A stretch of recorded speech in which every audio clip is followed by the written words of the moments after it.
Good evening.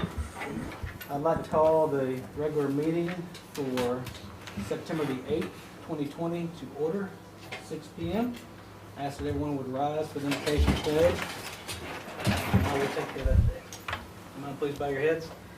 Dear Heavenly Father, thank you for another day in the Golden Isles. Thank you for being with our teachers and our staff and all of the educators during the current pandemic. I also ask that you'll be with all of us and be with the students as well throughout the remainder of this semester. Please be with this board as we make decisions that affect all children of this community. We ask this in your holy name. Amen. Amen. I pledge allegiance to the flag of the United States of America and to the republic for which it stands, one nation, under God, indivisible, with liberty and justice for all. All right, thank you. This time I will turn it over to Mrs. Tate for the spotlight on Glynn County. All right. Good evening. Good evening.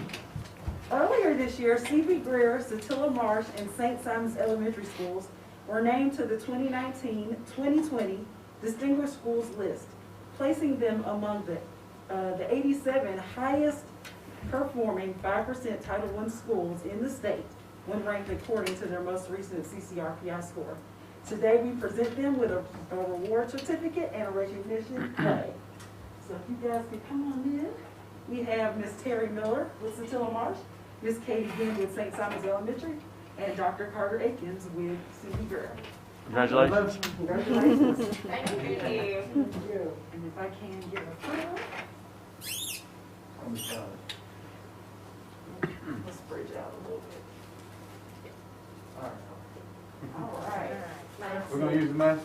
Yes. Yes. Really? Please. Yes, here you are in the middle. Give a call about it. Yeah. Thank you. Do whatever you want to, but I'm just saying. Not today. Thank you guys. All right. Now, Miss Maggie Grange is not here tonight, but next up we have Dr. Ella Green, with Glendale Elementary, and she's our newest principal. I don't know if you guys follow us on Facebook, but she was one of our most shared posts on Facebook this year, reaching the 17,000 members of our audience. So pretty impressive. So if you would come up and tell us a little bit about yourself. Good afternoon. Hey. Good evening. How are you all doing? Good. I am delighted to be the new principal of Glendale Elementary School. The children have made the experience already amazing. The staff has made the experience an already amazing experience. I brought a few things to share with you. I've been in the school system for a long time. But one of our things at Glendale is that we are leading the journey. We're leading the journey for success because every student matters. And so we packed our bags at the beginning of the year so that we could focus on instruction and we could focus on school culture. Now, one of the things that we talked about was, of course, with this mask mandate and everything that's happening, we have new things to consider. So we talked to our students and our teachers about what they felt about the beginning of the school year and the new opening of the school year. And I just want to share some of their quotes with you. One student said, "It was fun because we get to do fun stuff like math and art." They're focusing on academics. They did very good. "I wore my panda mask because it matched my outfit. Everybody has to wear a mask to be safe." A teacher says, "Students were excited to return to school and build relationships even though they can't hug or give high fives. The virus has been a concern, but we're working hard to create a positive atmosphere and focus on academics." So we're all focused and we're all ready to lead that journey. One last thing I want to share with you. I was visiting one of my virtual teachers' classrooms, and in her classroom, I noticed that she had on display roses. And the roses looked like this. They were inside a beaker with colored water feeding into the roses. And the roses began to take on the color of the water.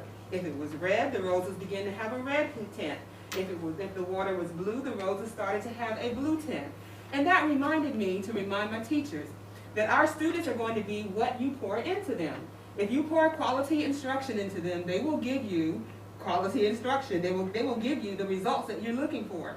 if you pour safety, if you pour love, if you pour kindness into them and a sense of belonging, they will give it back.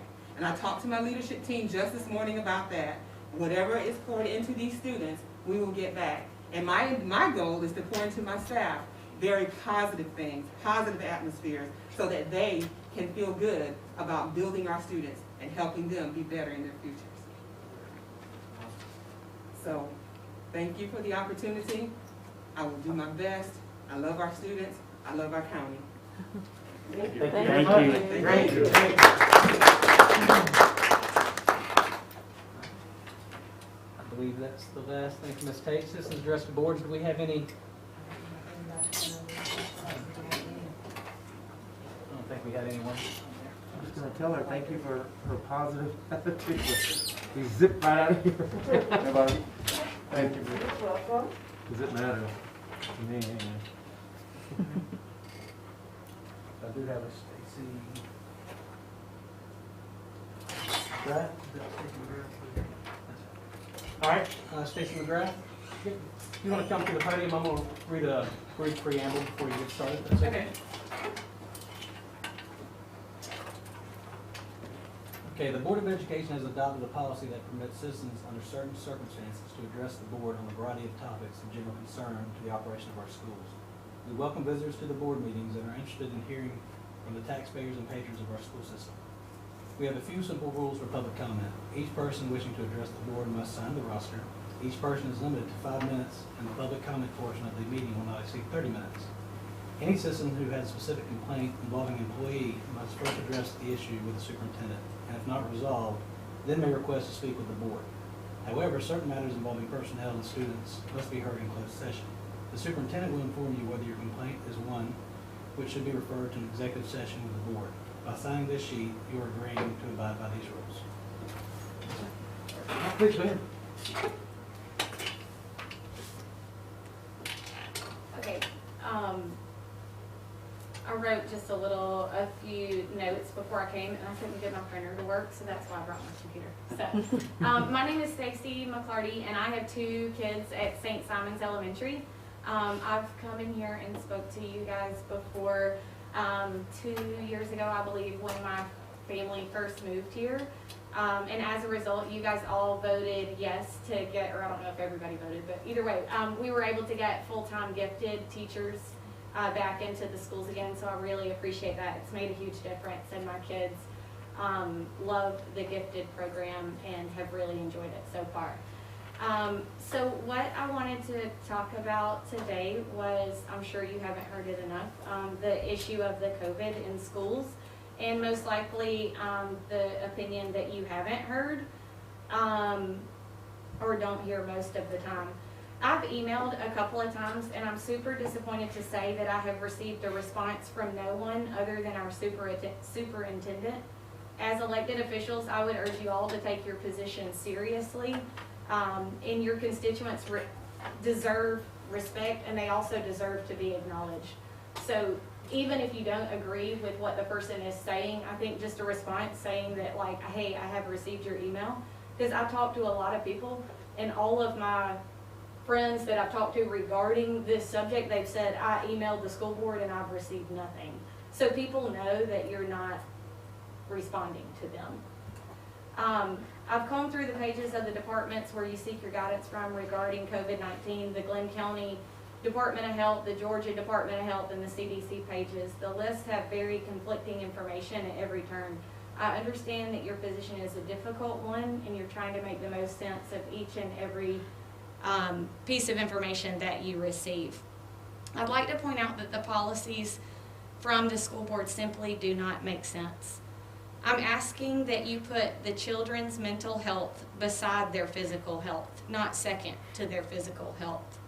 Not allowing the usage of the playground, but allowing the usage of kickballs, jump ropes, and sidewalk chalk does not make sense.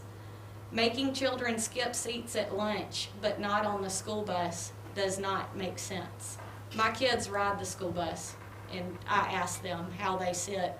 And some kids are sitting 3 deep on the school bus. Now, I'm not saying that to get you to make them not sit 3 deep on the school bus, because I personally would love for my kids to sit beside other children on the school bus. I'm saying that it doesn't make sense to do one and not do the other.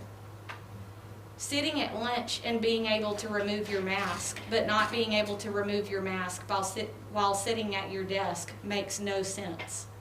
Being made to quarantine because of a seasonal allergy with a doctor's note stating that this is the case makes no sense. The CDC specifically points out this case and states that there is no reason for a child to be tested with the doctor's diagnosis of an illness other than COVID. From what I've read on the school page and grilling other parents that have experienced this from school nurses, this is not the case. The school is expecting a child to stay home, a parent to not work, and kids to miss 2 weeks of school, even if they just have a runny nose and the doctor has said that this is seasonal allergy. You are expecting the parent to report the case to the school, therefore causing lots of other kids and parents to miss school and miss work for weeks. I've heard from lots of other parents that this policy is forcing parents to lie. Parents are now telling the schools that they are taking their kids on a trip just so that they do not have to quarantine and to make other parents quarantine as well. I know you all have social media just like I do, and you know what everyone else is doing in their spare time. We, myself included, my family included, we are all, not me playing sports for Glynn County Rec, but I'm taking my kids to the Glynn County Rec Department. Right now, my son is at football practice, my daughter is at cheerleading, we are traveling, we are playing on the local playgrounds. Mallory Park is open and all of the other parks are open. I understand your position of liability. I understand other people's position of fear. I own a business in this town and I also own a business in Atlanta. And as a business owner for the past 16 years, I know how the general public acts. I'm in the customer service industry, and so therefore I know how it feels to be like liable for other things that are happening. The general public can act in a way to place blame. I'm asking you to look at the declining numbers and reevaluate your plan regarding isolating these children, forcing them to wear masks for 7 to 8 hours a day, not allowing them playtime on the playground equipment. It's time for us to get back to a normal type of school. Not many people will stand up to such a divisive issue, but it has to start somewhere. And I'm telling you that this is the opinion of the majority of families that you serve. The 75% or more of us doing in-person school, we chose school. Let us experience what we chose instead of the half and half model that has been created for us. Please look at the data and reevaluate your plan. Again, I totally understand mask wearing. My children wear masks to school every day, and that is not a problem. It is a really long time for a child to wear a mask. I do not understand that they can take their mask off in the lunchroom, but they can't take their mask off at their desk at school. That makes no sense to me. I do not understand how they can use a jump rope, but they can't go swing on a swing set. That makes no sense to me. I do not understand how they can swing on a swing set over here at Mallory Park, where when I just dropped my son off, there's 10 teams practicing, football, soccer, and everything else over there, but they can't swing on the swing set at their school with less children than is using the public playground. So I'm asking you all to reevaluate the plan or consider these children wanting to play with their friends and have time to do so. Thank you for your time. Thank you very much.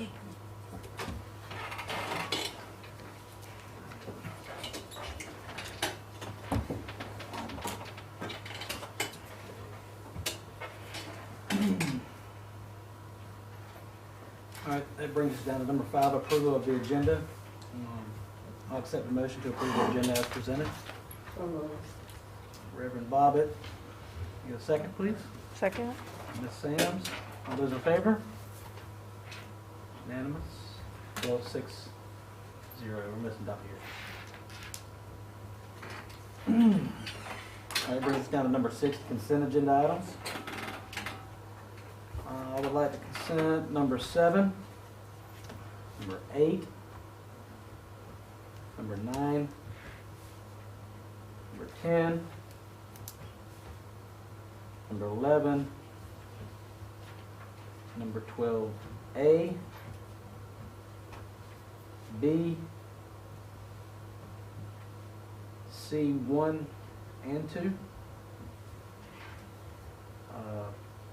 D 2, D 3. Mr. Medall, is there any policy? No policy, is there? Did you have something in? Not tonight. Okay.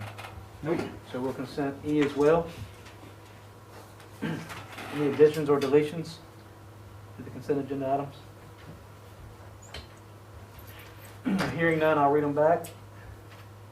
Number 7 is approval of the July 7th, 2020 work session meeting minutes. 8 is approval of the July 7th, 2020 regular board meeting minutes. 9 is approval of the July 21st special called board meeting minutes. 10 is approval of the August 6th, 2020 work session meeting minutes. 11 is approval of the August 11th, 2020 regular board meeting minutes. 12A is personnel. 12B is field trips. 12C1 is good report. C2 is capital outlay. 12D2 is approval of the CTAE budget. 12D3 is approval of the certificate of Board of Education for Greer Roof and approval of certificate for the Board of Education for Stilla Elementary Roof. And E is the policy committee. We discussed all these at length at the work session on Thursday, so that'll be right there. All right, so I'll entertain a motion to approve the consent agenda items. Hello. Reverend Bobbitt, second please. Second from anyone? Mr. Medalla? My glasses are fogging up. All right, all those in favor? I'm gonna abstain. Okay. Rather than pull it, Okay. I missed one of the meetings. I think it was the August 6th. I looked at it earlier online to Okay. make sure, but rather than vote on it separately, I'm just gonna abstain from all of it. I Abstain from it? support the consent agenda, but I'm just gonna abstain because Okay. I wasn't at that meeting, so I can't vote. All right, so the motion passes 5 with 1 abstention, and Dr. Yergin's not here. Now, that brings us down to superintendent's report, finance, D1, approval of the G Suite. And G Suite Enterprise for Education, basically what we do with our Google Classroom, you're gonna have this on your computer, by the way. What we do with our Google Classroom, with the Google Suite, is we're running all of our virtual stuff through that, and it's no longer free. It was free last year. And so the G Suite is gonna give us more security measures. Like right now in the Google Classroom, when a teacher tries to block someone from entering that classroom, even though that person might have a password, we don't have the rights to do that, but this will give us the ability to do that. And also, beginning in October, we're going to change our entire school system over from the email that we have now, Outlook, to Google, to Gmail. And so in December, we will be fully up and running with Gmail. This is the first stop of this process. All right. So it'd be your recommendation to approve the G Suite Enterprise for Education. I believe the amount was $32,160. Is that correct? Yes. Hearing the recommendation from the superintendent, I'll entertain a motion. So moved. Motion by Mr. Sams, second by Reverend Bobbitt. All those in, or is there any discussion on that? All those in favor? Motion passes unanimously 6-0 and Dr. Yergin. I hope we don't get stuck in a couple of years with an incredible price acceleration from Google for stuff like this. They get you addicted to it and then they hit you. That's the same. Yeah, that's the same thing Microsoft did also. Yep. Yeah. So. There we go. Here it The goes. old bait and hit you hard. Yeah. All righty, is there any other? Just open it up there. Hearing none, I'll go to number 14, which is executive session. I do have a land. Do we have any personnel or legal? All right, so if we could entertain a motion to go into an executive session for land. So moved. Ms. Bobbitt, second. I'll second. Ms. Sams, all those in favor? Motion passes 6-0 at 6:20.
adjourn to open session.